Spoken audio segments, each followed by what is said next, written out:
स्वागत त नगरौँ हामी दुवैजना तपाईँ हामी रिपोर्टिङमै आएका हौँ।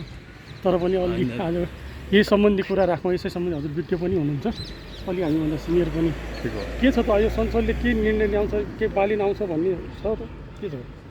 अहिले उहाँहरूले नै बनाएको नियमअनुसार उहाँले प्रतिनिधि पठाए हुने रहेछ। बालेन आउनु जरुरी छैन, काम गर्नलाई काम गर्न दिनुपर्छ भन्ने जनताले भनेका प्रतिक्रिया तपाईँहरूलाई सुनाएको मैले।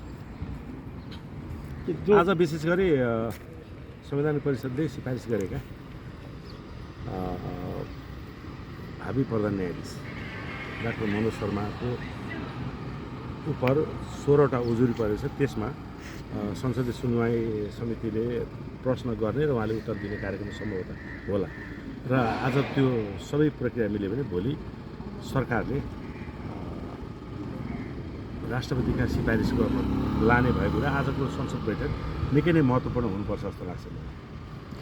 एकजना मान्यको पनि कुरा आएको थियो बिचमा, चाहिँ के काण्ड गर्यो भनेर, तपाईँले सुन्नुभएको? अब यस्तो काण्डको पछि म लाग्दैन। म यो देश सुन्नु त भएको गर्ने बनाउने कति 275 जना सांसद छन्, सबै जवान छन् होला नि। अब सबैको गर्लफ्रेन्ड होला नि, बोयफ्रेन्ड होला नि।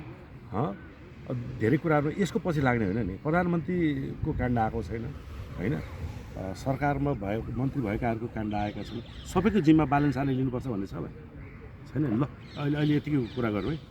हस्।